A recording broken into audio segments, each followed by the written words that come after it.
This week, Dalí.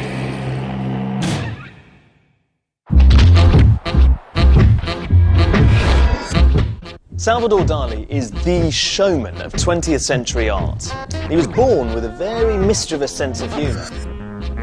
He really honed our understanding of the absurd, showing us that anything's possible. And he brought to life extraordinary dream worlds in his vivid surrealist paintings. We all know what surrealism means. It's something that conjures a sense of the bizarre and the unexpected, or the irrational. But the fact that we do is entirely thanks to Dalí, who brought surrealism into the mainstream. But with his eccentric appearance and absurd antics, many just dismiss him as a clown, a celebrity-hungry self-publicist. So was the art he created really that important? And has it changed the world we live in? If you mention Dalí's name today, most people think of, well, they think of a big moustache and melting clocks. And I reckon that the persistence of memory is Dalí's most popular painting. This is reproduced and parodied everywhere.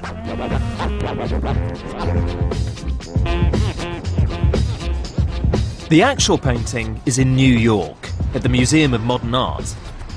So that's where I'm heading first. And here it is. Now don't be fooled by its size. This is 10 by 14 inches of Dalí dynamite, exploding with ideas about time, dreams, and our most intimate fantasies and fears. Nearly 80 years after it was painted, there's something that still haunts us about this picture. It has the strange, airless quality of a dream, but one that's quite unsettling, that you never forget. It's as if Dalí has taken our intangible anxieties about time passing and mortality and crystallised them in paint. What is it that makes it so compelling? Perhaps it's because Dalí paints impossible worlds in a very realistic way. They feel real, and in a sense, they are. Because Dalí's landscapes are based on a place that he loved, the dramatic coastline of the northeast corner of Spain. Dalí was born 30 miles inland from here in 1904. His father, a wealthy lawyer, was a strict disciplinarian, while his mother spoilt him, and it was Felipa who first encouraged Dalí's art. His childhood memories, dreams and desires seared themselves onto his mind so much that arguably they saturate almost every painting he later made. Dalí once said, "I have been made in these rocks. Here have I shaped my personality. I cannot separate myself from this sky, this sea, these rocks."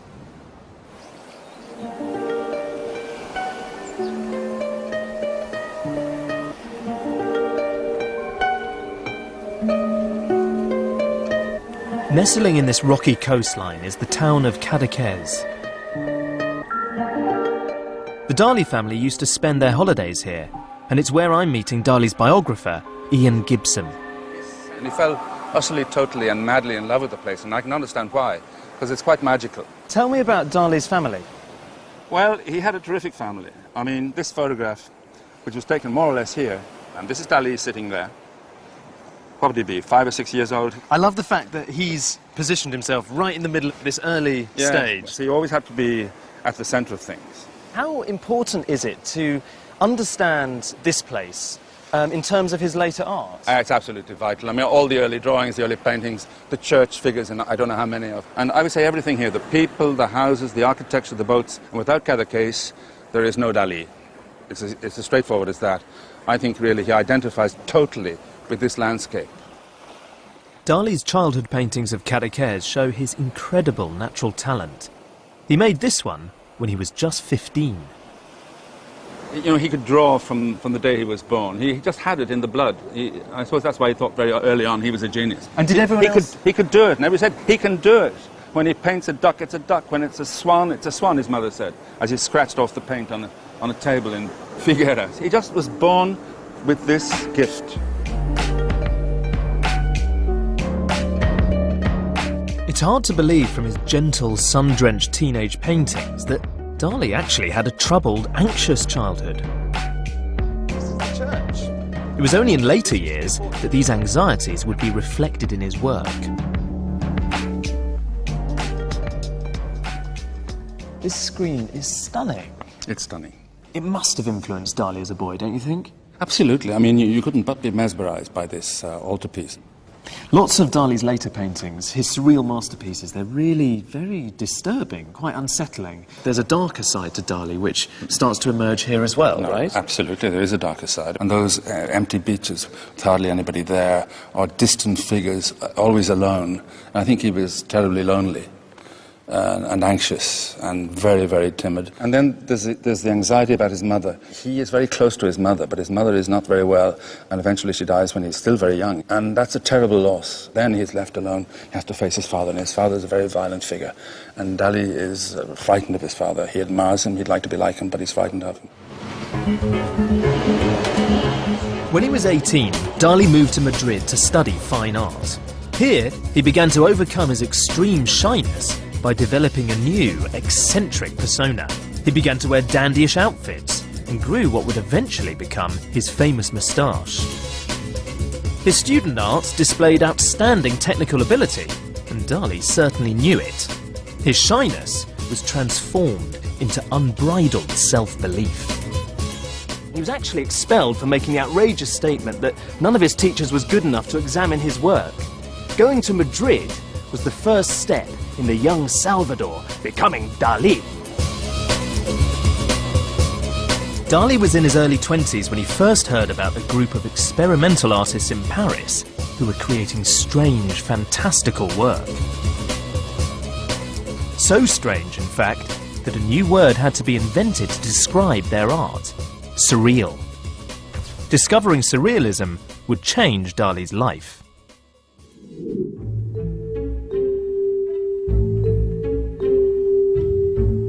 What was surrealism? Well, it started out as a literary and artistic movement that was launched by this man, who is the French poet André Breton, in 1924. And it began really as a revolutionary response to the devastations of the First World War, and also it was inspired by the psychoanalytical theories of the great Sigmund Freud.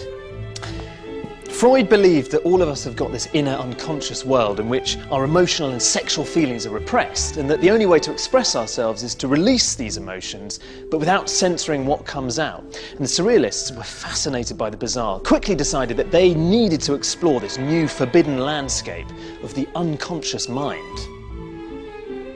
Someone like Giorgio de Chirico created strange and haunting landscapes in which these odd, oversized objects that really don't belong together dominate the canvas. A little bit later, the Belgian artist René Magritte started painting conventional, bowler-hatted businessmen pouring out the sky. Putting it all up together, suddenly you realise why the young Dalí instinctively knew that surrealism was the artistic movement for him. He could express himself with impunity and put onto the canvas all of his inner desires, fears, obsessions and anxieties. Like here, in one of his earliest surrealist paintings, Honey is Sweeter Than Blood. The barren shore of Cadaqués is scattered with strange objects that represent his childhood and adult anxieties. Inspired by Freud's ideas, he's liberating his unconscious obsessions through his art. Death and sex were clearly on the 23-year-old Dalí's mind. To extract these strange visions from his deepest psyche, Dalí developed a technique that he called the paranoid critical method, based on Sigmund Freud's psychoanalytical theories. I haven't a clue what Dalí meant by this, so I'm on my way to meet psychoanalyst Darian Leader in the hope he can explain. We're meeting at the house in North London where Freud lived after escaping Nazi-occupied Austria. Dalí himself visited here in 1938 to pay his dues to the great man. So this is Freud's study. This is actually the study? It is indeed. This is the couch? This is Freud's original couch, indeed. I've heard a lot about this quite complicated term, the paranoid critical method. What does it mean? I think the main thing of interest is the notion of paranoia. This is what Dalí was really interested in the late 1920s, early 1930s, and then beyond. He saw paranoia as an essential mechanism in the construction of reality, so that when we see, let's say, some rocks or a cliff, we could say that's just some rocks or a cliff, but we could also see in it the human form, perhaps even something looking at us, a big pair of eyes, exactly what would be classified as a paranoid delusion. Dalí, in a sense, explores and develops this idea in his painting.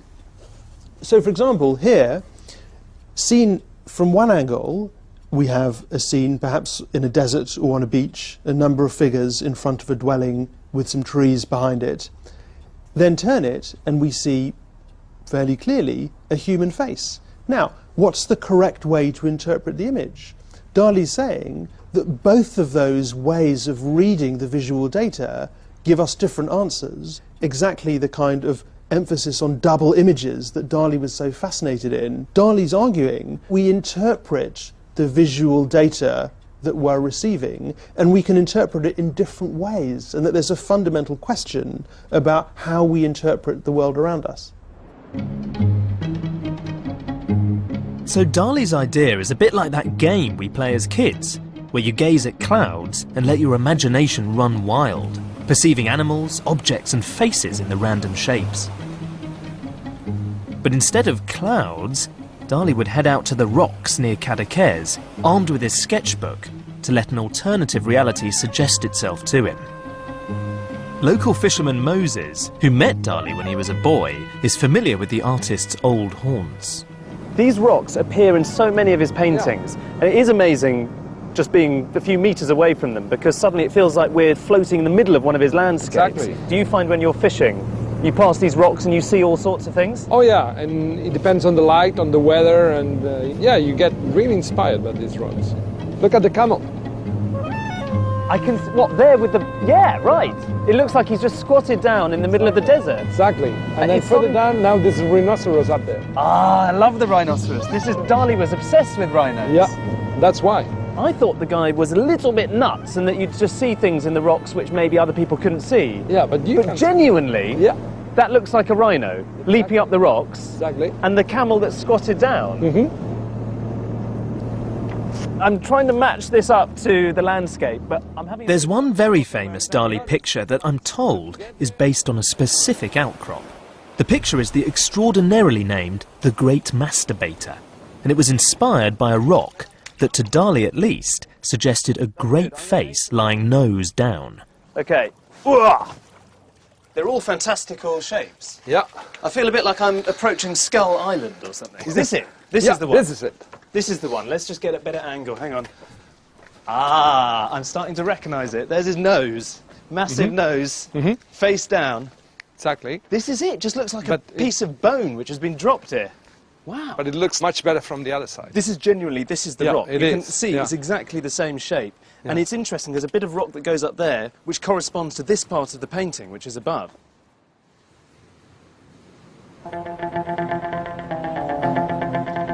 Today, the original hangs in Madrid's Reina Sofia gallery. Amazingly, in that one rock, Dalí's imagination didn't just see a face on its nose, but a disturbing array of his own sexual desires, insecurities and phobias. Here, you can see that everything coalesces, comes together. It's utterly surreal, but it's also uniquely Dalí. And it gives a very, very complex, fraught vision of Dalí's mind at the time. Out of his head, in this very fluid, dreamlike way, comes this explosion of imagery. In it, he put all of his obsessions, phobias, anxieties. Clamped onto the mouth of the self-portrait is a grasshopper. He was so scared of locusts as a child, and suddenly here it is, right rammed up against his face. And over on this side, you have this, well, it's not really suggestive, it's quite explicit, kind of petrified, rather beautiful woman's face, looking at the nether regions of a bloke, which is standing nearby. And beneath it, almost like a parody of this part, is the lion's face, but with his tongue really lewdly lolling out and standing up on end.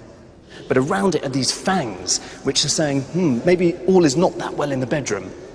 And if you look right down here, you see this figure in the distance, and his long shadow leads you right to the horizon where, and it's so tiny. That's probably a memory of Dalí with his mother or his father walking on the beach at Cadaqués. And I love that sense of complete distortions of scale, with a real clarity, a luminosity that, as a picture, works beautifully. This just holds together. In 1929, Dalí took the imagery he'd dreamt up for his paintings and reworked them into a film, The Extraordinary Un Chien Andalou, which he made with his art school friend and filmmaker, Luis Buñuel.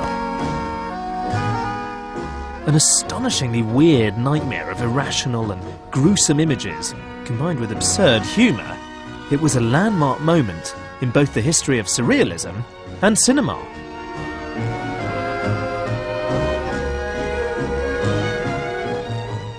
On the evening of the premiere, Dalí and Buñuel supposedly carried stones in their pockets, just in case the crowd reacted badly and things got really out of hand. But it was a triumph. André Breton was amazed. He wrote, "With Dalí, it is perhaps for the first time that our mental windows have been opened wide." Dalí may have been a latecomer to the movement, but the surrealists quickly recognised that this provocative young talent was their new champion. One of surrealism's greatest legacies has been in film and television, and particularly in comedy. Today's comedians, such as the League of Gentlemen or the Mighty Boosh, like Dalí, combine the absurd with the macabre, the profound with the ridiculous.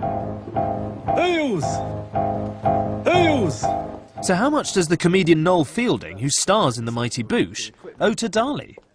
I think with surrealism, it's what me and Julian call like a snot bubble laugh, which is like where you laugh because you can't stop yourself laughing because it's so absurd. You don't sort of... Because there's two types of laugh. You watch Roy Bremner or something, it's good or whatever, but you sort of go, oh yeah, that's good, yeah. And you go, but then there's a sort of laugh, hopefully you get out of our show, or Vic Reed's show, which is like, where you just go, that's actually ridiculous. And you just sort of can't stop yourself laughing because it's just your brain...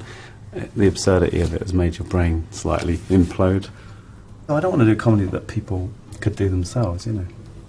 For me, that's the criteria, and that's what I like about Dalí. He has ideas that I don't think, when you're walking around a museum, you think you could have had yourself. I just like the ideas. First time I saw a sort of burning giraffe, like a giraffe on fire. It's in the back of one of the paintings, I can't remember which one it is, but it's not even very big. It's just in the corner.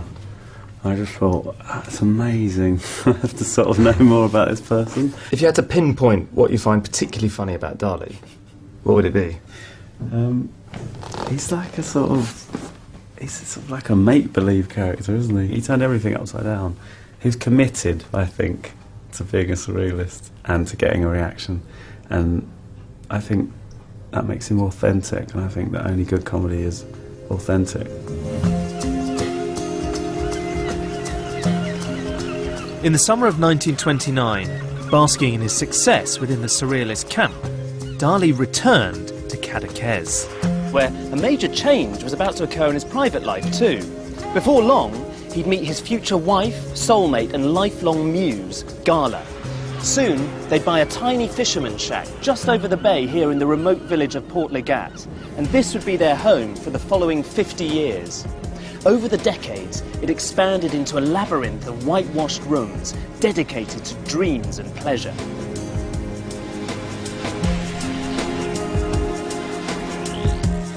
Russian-born Gala was 10 years older than Dalí, and when they first met in the summer of 1929, she was already married to the French surrealist poet Paul Eluard. But with Dalí, it was love at first sight. And over the summer they grew ever closer, so much so that she left her husband and child to be with Dalí. Gala became Dalí's muse and manager. Over the years, she appeared in more than 50 of his paintings.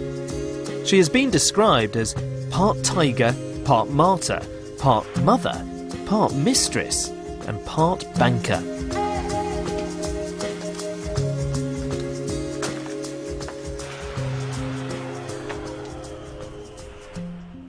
This is Dalí's studio. And what an amazing space. You can see immediately, look at these enormous windows just letting in all of this beautiful Port Legat light. He just had to look out the window and he'd see this view, which almost was like a ready-made painting. He just had to transcribe it on the canvas, and there was a beautiful landscape. You can imagine a couple of melting watches floating there, and you've got your Dalí masterpiece. He always sat down in this white armchair and had the canvas arranged on this structure in front of him. And this is really, really ingenious.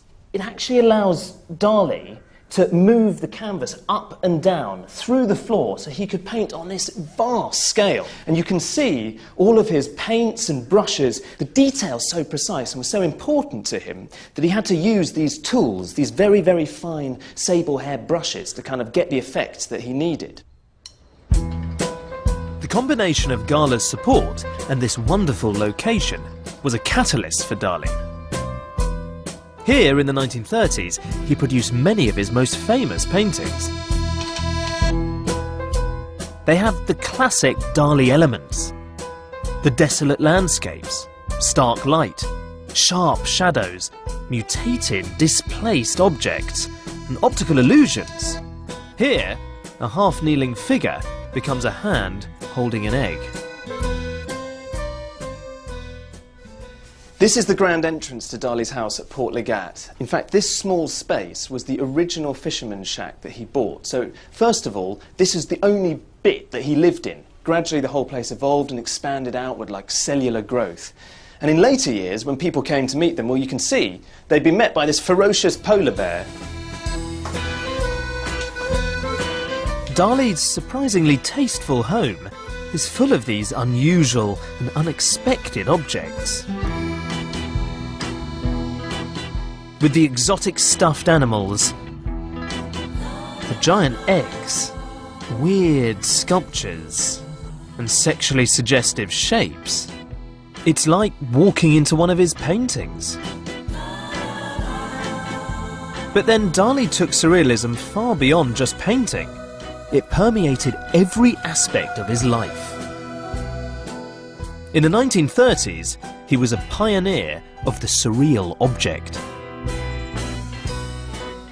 He would combine unusual and unlikely everyday things, which, when together, would become something absurd, yet strangely affecting.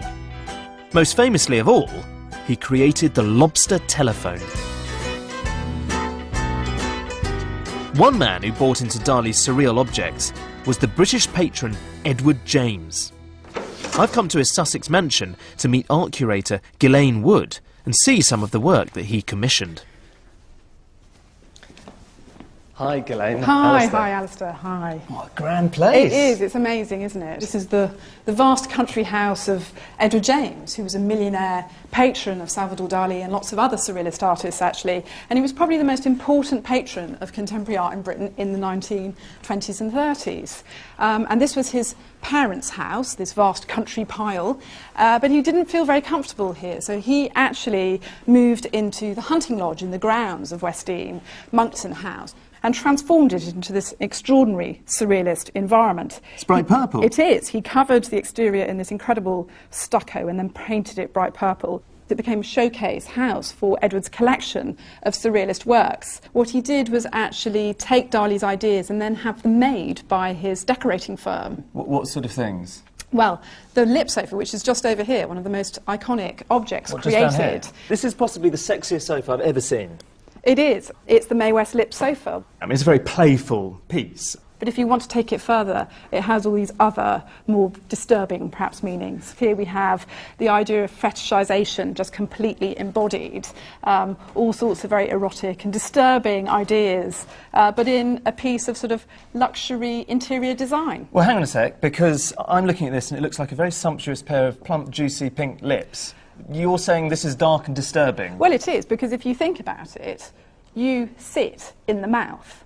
As soon as you interact with this object, you're creating a dialogue between you and the object, which of course is what Dalí was so brilliant at doing and what much contemporary art has explored later on.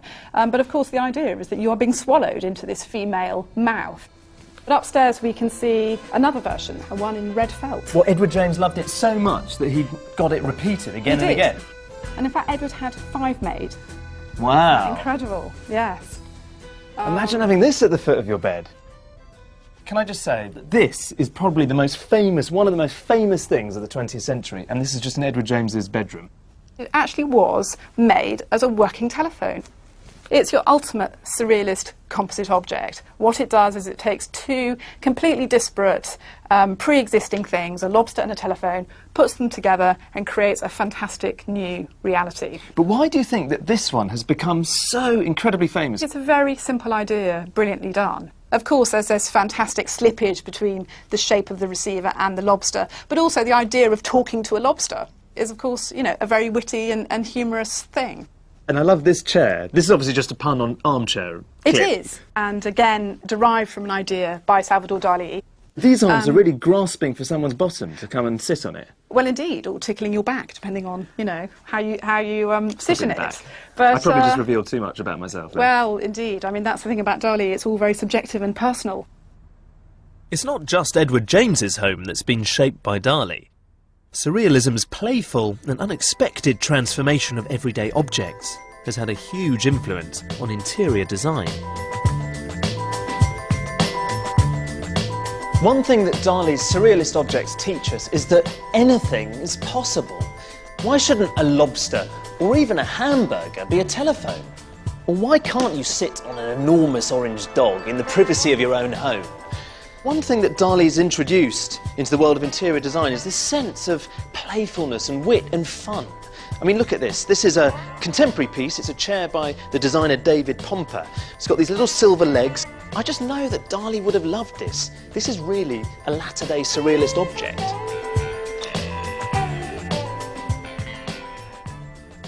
By now, Dalí's ambitions were limitless. And ever the provocateur, he wanted to preach the gospel of surrealism to as wide an audience as possible. And in the 30s, there was only one place in the world where he could really do that: New York.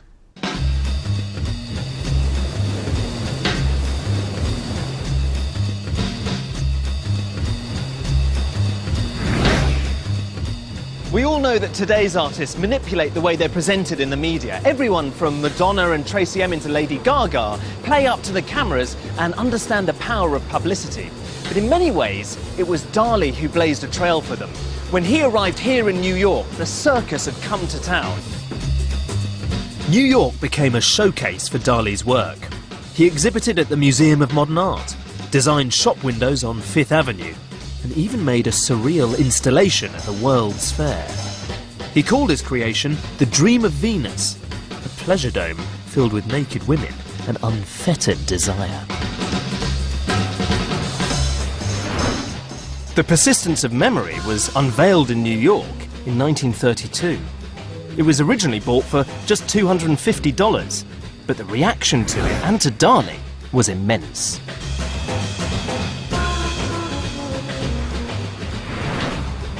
Dalí once said, "Fame was as intoxicating to me as a spring morning," and here in America, he found fame like he'd never known it before.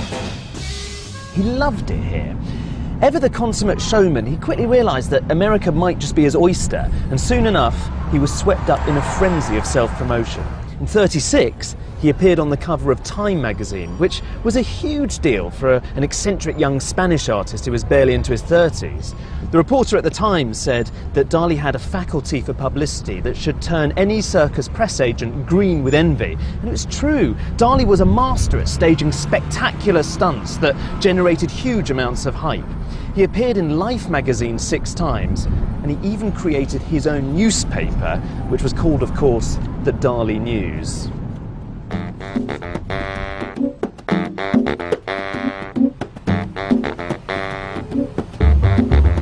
Dalí was one of the first artists in history to so wantonly court publicity. He was also one of the first to inject some irreverent fun into the pompous, earnest world of fine art. He was the trailblazer for later superstar artists like Andy Warhol, and more recently, Damien Hirst and Jeff Koons.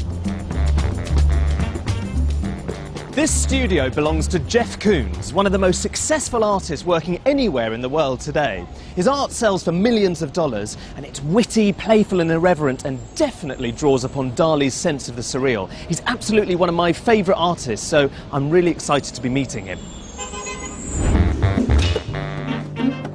Koons and his team transform familiar objects into witty and pretty bizarre works of art. Recently, his work has included inflatable toys that pay homage to Dali's moustache and his love of lobsters. When I saw this, I loved the shape of it, that it's both male and female. But if you look at the tentacles, it's very much like Dali's moustache. Hugely like it, yeah. But it's masculine. It has arms like an acrobat, quite athletic. But the tail's like a Venus. But is this in a way your portrait of Dali? I think it makes reference to Dalí and one of Dali's great friends, Marcel Duchamp. They always print on these pool toys that this is not a life-saving device, but art is a life-saving device. And so I always like that kind of contradiction, and also this gives you a sense of equilibrium when you're in the water. Koons' work is joyfully surreal. From his balloon dog and silver rabbit to his huge puppy made out of flowers, you can see the debt to Dali, who he first encountered when he was a teenager. I met Dali in '73. So I found out that he was at the St. Regis Hotel, and so I called up and he answered the phone. And I told him I'm just a young artist, I would love to meet him. And he said, well, come up Saturday morning and I'll meet you at the hotel at noon. I arrived, I was there, and right at noon he was in the lobby. And he had on a fur coat, and he had a tie with diamond pins in it, and an elaborate cane. I have a photo I'd love to show you.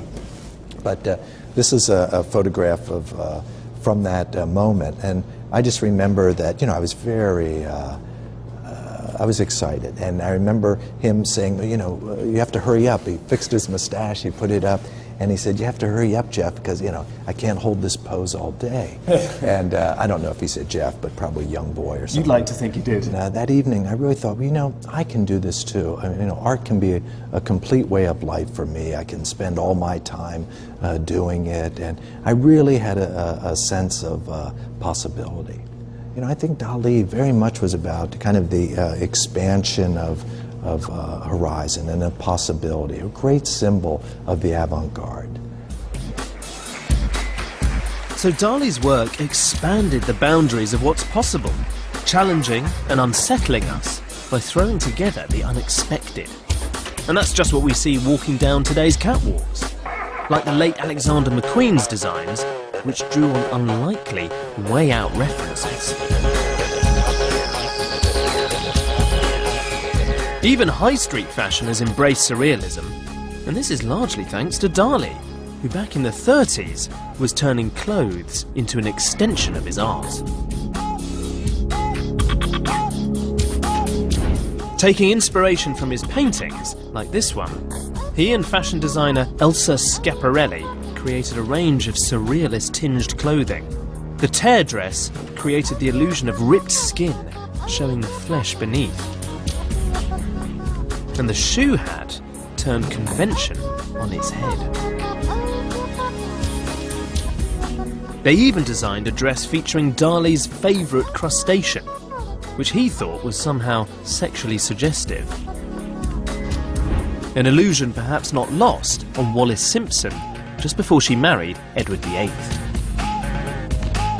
And today, celebrities like Lady Gaga certainly continue the tradition of seriously surreal fashion. The glittering world of high fashion acquainted Dalí with jewellery, another delight for his inventive spirit. He designed brooches like tearful eyes and ruby red lips with pearls for teeth.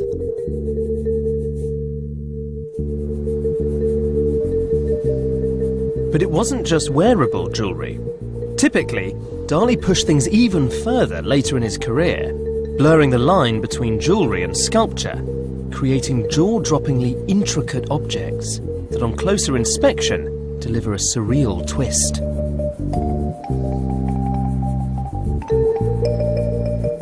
In 2007, Damien Hirst made headlines with his skull covered in more than 8,500 diamonds. It was on sale for £50 million. But Dalí had got there first. More than half a century before Damien Hirst caused a sensation with his diamond skull, Dalí was already designing jewellery, and pretty weird jewellery at that. This piece is called the Royal Heart, and it consists of a heart made of rubies that's beating in the middle of a gold setting. It's not to everybody's taste. It's quite brash and possibly even grotesque, but there's something quite mesmerising about watching this very hard substance, the ruby, look incredibly soft and flesh-like there in the middle of the brooch.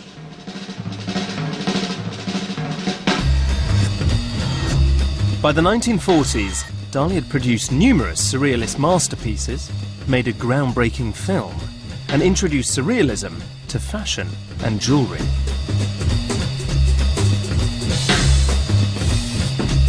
The really weird thing is that even though Dalí had done all of this stuff to promote surrealism right around the world and make it this incredibly famous and popular artistic movement, the founder of the movement, André Breton, wasn't happy.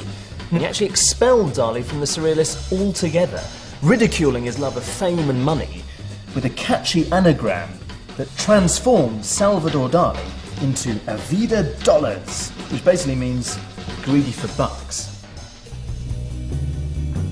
More seriously, the predominantly left-wing surrealists took deep offence when Dalí failed to protest against the rise of fascism across Europe. They particularly disapproved of him depicting Hitler in some of his paintings. The surrealists may have disowned him, but Dalí didn't care. He thought he was surrealism, with or without the official stamp.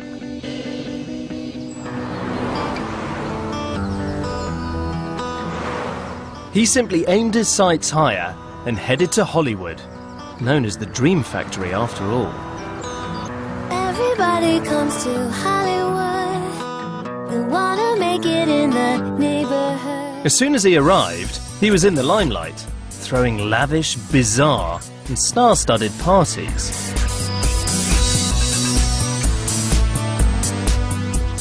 Ever since Dalí's early success with his surreal films, he'd been keen to return to the biggest, most mainstream canvas on offer, cinema.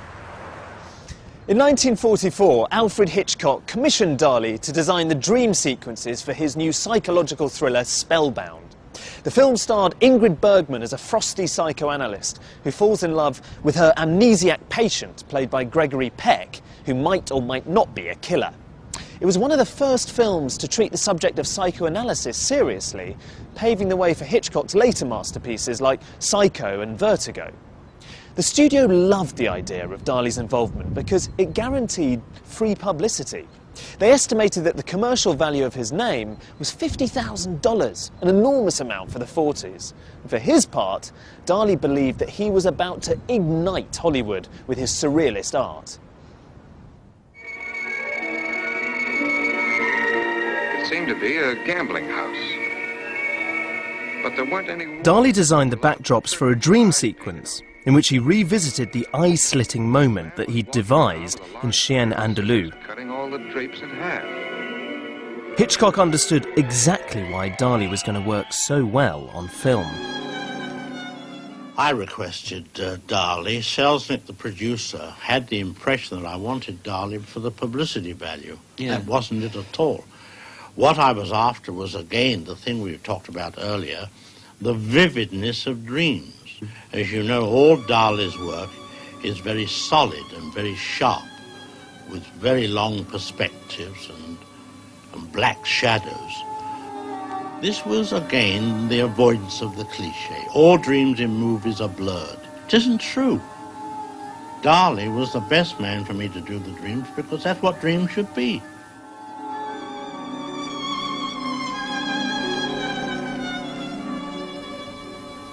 So that was the reason I had Dalí. During the filming of Spellbound, Dalí met another filmmaker with whom he could collaborate, Walt Disney.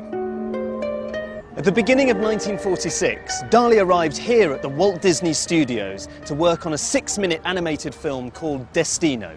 For the next 8 weeks, he clocked in every morning like a regular employee and headed down Dopey Drive to make his preparatory sketches. Dalí loved the creative possibilities of animation. Now he could take all the elements of his paintings, the melting forms, illusions and optical trickery, to a fantastical new level.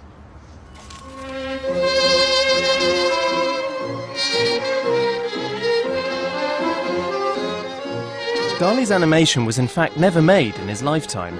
Instead, his drawings remained here in the Disney archives until 2003, when animator Dave Bossert finally brought Dalí's vision to life.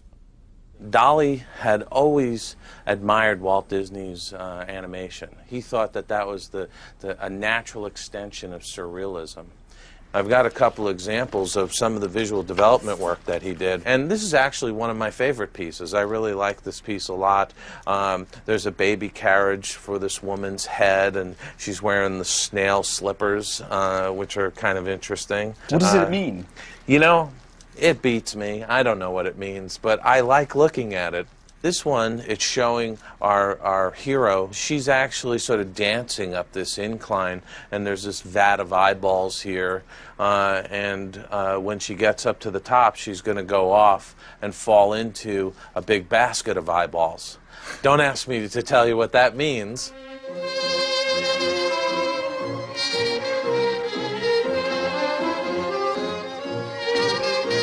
Anything like melting clocks or a telephone receiver like a spider, those things are just perfect for animation.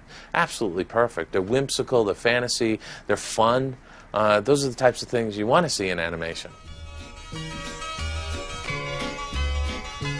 By the 1950s, Dalí was the world-famous champion of surrealism and would try his hand at almost anything. As the years passed, his moustache grew ever longer, and his behaviour became ever more eccentric. Like a circus showman, he constantly engineered weird stunts that would attract headlines. One of many was his 12-metre-long loaf of bread. Many felt that Dalí was undermining his reputation.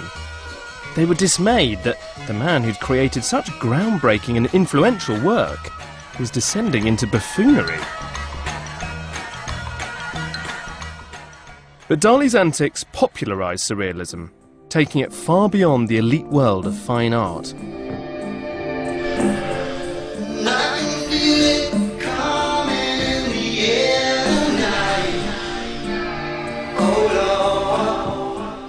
Today, it's everywhere. You can hardly turn on your TV without encountering the surreal. I've come to meet top ad exec Robert Senior to find out why today's commercials in particular are so often so surreal.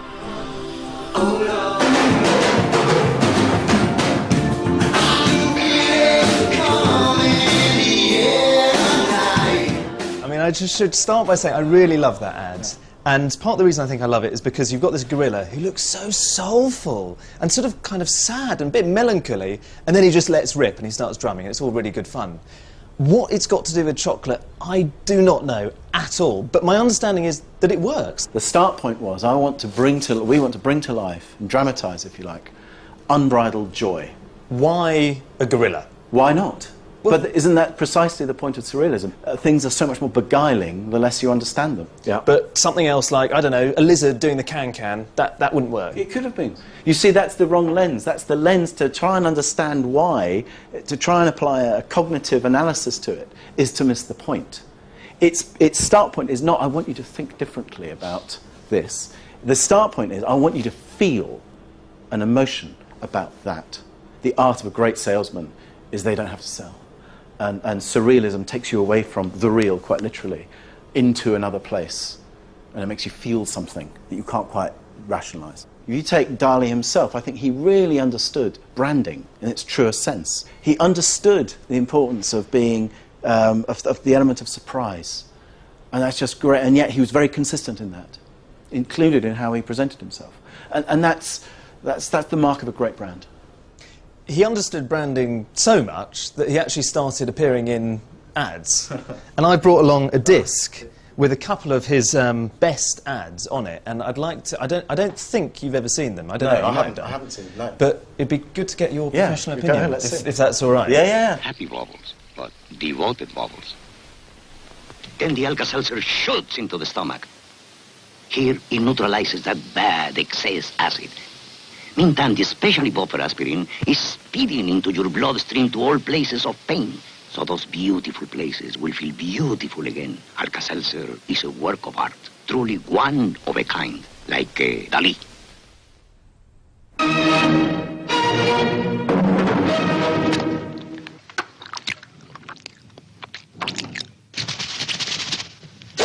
Je suis fou du chocolat lambert. I think the first one for the Alka-Seltzer was genius. It's a magnificently engaging product demo. It's fantastic because it's bonkers. And you have a surrealist being surreal about an incredibly logical piece of science. That's a juxtaposition, if ever there was one. I think that was great. I think the chocolate one was pointless. Pointless? I love the chocolate one. Yeah, but it's just, exactly, great. And you'll buy it and I won't. That's how it goes. That's how it works. So Dalí was more than happy to peddle his own brand of surrealism for commercial gain. Like here, in an advert for stockings. Dalí even designed the logo for this incredibly familiar lollipop. Now, I had loads of these when I was a kid, and what I never actually knew was that all the time I was licking a surrealist work of art.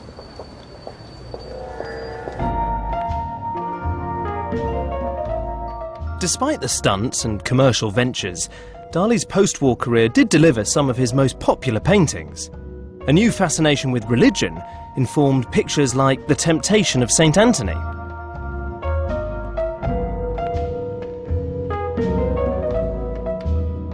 Recalling the imagery of his childhood, Dalí fused the Virgin with Gala in his painting, The Madonna of Portligat.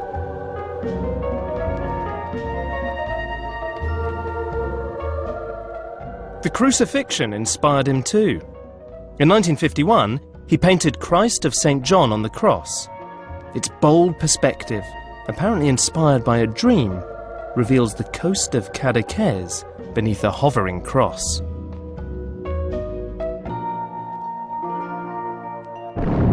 And with the onset of the Cold War and the nuclear age, another big theme caught his imagination. Just as Freud had preoccupied Dalí earlier in his career, now nuclear physics, the science behind the atom bomb, obsessed him most of all.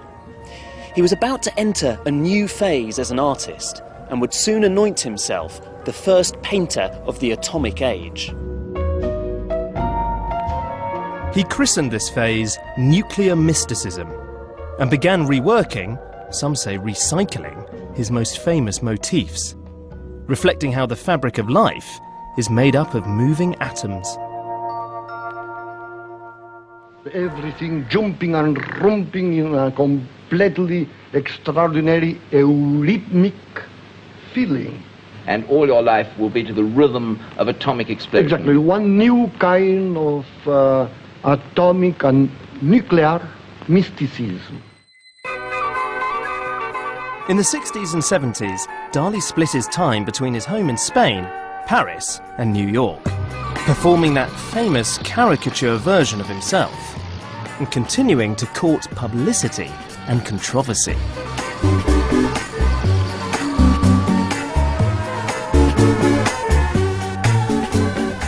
This is where Dalí stayed whenever he was in New York. The rather grand St. Regis Hotel, where he held court, entertained his many admirers and acolytes, and got up to all sorts of incredibly surreal mischief. His HQ was in the hotel bar, and here, every Sunday evening, crowds would arrive to get a glimpse of the great artist. In the 70s, artist Louis Macoya befriended him here. There was a round table that Dalí was sitting at with large candelabra lit, and it was very much like a talk show host thing where Dalí was the host, and the most famous, the most rich, or the most outrageous person was the one that got to sit next to him next. Anybody who's rich and famous stopped by, the Rolling Stones, the Grateful Dead, you know, you name the people, David Bowie, Andy Warhol was always here. Warhol had at one time made a gift to Dalí of a Marilyn lithograph that he had done. So he brought it to Dalí. You gave him one of the Marilyns? He gave him one of the Marilyns. It was, I would say, 24 inches square, something like that. He didn't think Warhol was a very good painter at all. And Dalí promptly put it on the floor, unzipped his fly, and pissed on it. Well, in front of him? In front of Warhol, which Warhol didn't mind at all. He thought it was really great. There was a lot of wild stuff. There was a time where we talked about horseshoe crabs because of their shape and because they had these projectiles that looked like rhinoceros horns, that I had made helmets for Dalí and Gala, actually, really? To wear. Can I model it? Yes, more than happy to put it on. Which way around does this thing go? It goes on like this. You just put it on. It has a velvet liner, so you just put your elastic on. What do you reckon? We just wore them for the night in the bar, actually, here, and just saw the reactions of people. I've also brought a project that I did with Dalí that came to be known the Flying Fried Eggs. Essentially, 3 fried eggs on a hovercraft. This is a toy, is it? The hovercraft The hovercraft is a toy, but Dalí had fried eggs in many of his paintings, and I brought the idea to him, and we made this toy. This is great, I love it.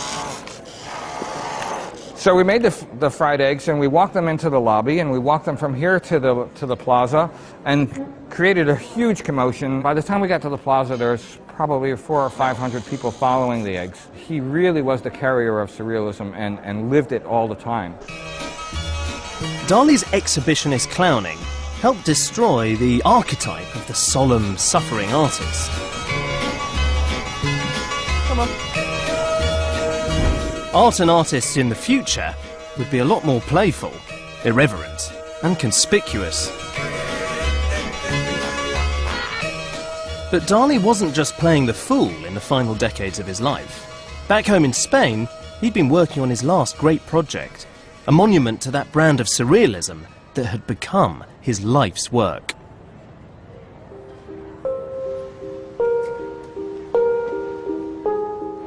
This is the Dalí Theatre Museum in Figueres. You could call it the largest surrealist object in the world. Its design encapsulates lots of Dalí's obsessions. The golden statuettes refer to Hollywood, there are eggs, spherical atoms, and the red facade is studded with these bread rolls, which Dalí thought were like goosebumps ruffling the building's skin. He wanted everyone who visited his museum to feel like they were walking into a theatrical dream.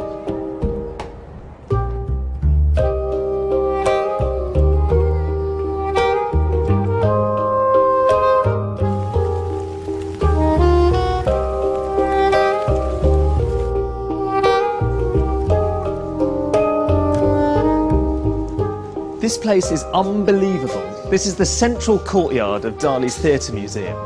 And I feel like I've walked right into the middle of his brain.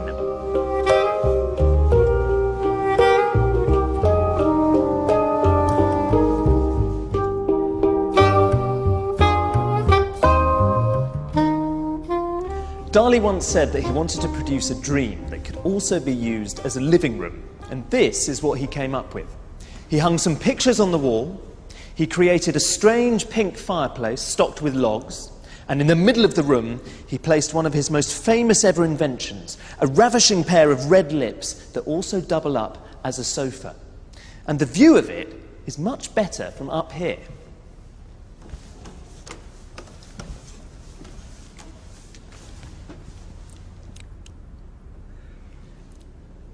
The installation is typical of his work.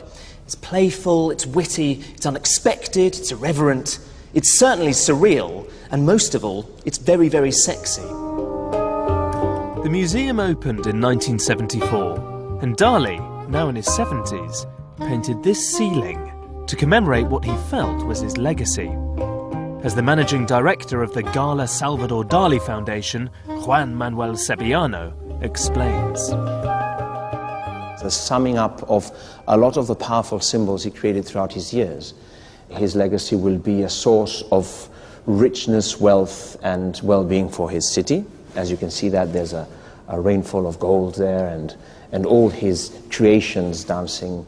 This somehow leads us to a moment where him and Gala look at the path they will follow towards the afterlife. And somehow Dalí comes to terms with the terror that filled his life about dying and moving on. Is it true that some people, when they come here, they're quite sniffy about the museum? Some people are, because they come with the wrong expectations. They expect to see a museum, you know, a gallery with square rooms and paintings placed one next to each other with exactly the same separation between them, and a lot of literature under them, which is fine. It is a reasonable expectation. But this place is unreasonable. So you have to brace for what's going to hit you once you walk in through the door. This was painted quite late on in his career, I think in the 70s. Absolutely. Some people are quite dismissive about his later works and see this kind of thing as quite kitsch and almost silly with the big feet and everything. Yeah. Do you think that's unfair? I think it is. I think he did a whole bunch of things that were not understood back then by his contemporaries, but are now what all our great contemporary artists are doing. He was the first person to understand mass culture and understand mass communication. I think that it is time that we start really understanding how important Dalí was for the world of 20th century art and for what has come after. Dalí died in January 1989. He was buried at the centre of the museum, which is now his mausoleum.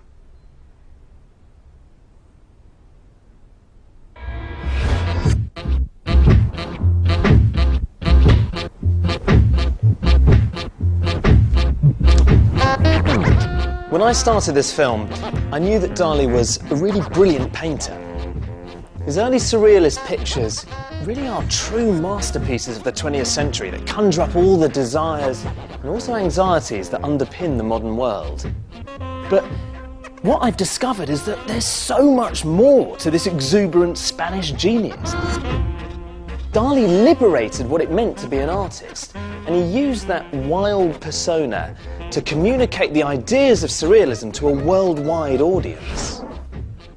And just look, Dalí left an indelible mark.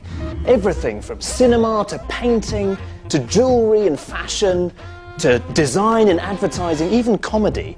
There isn't much that Dalí hasn't changed. As he said himself, "When I paint, the sea roars. The others just splash about in the bath."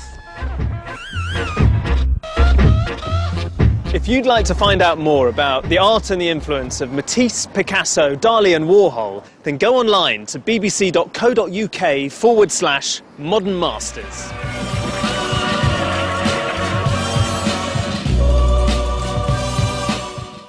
And that was the final part of Modern Masters. Living out our high street dreams here on BBC HD tomorrow night at 9. But back to tonight, and there's comedy next, live at the Apollo. You're crazy in the coconut. What does that mean? That boy needs therapy. I'm gonna kill you. That boy needs therapy. Let's have a tune.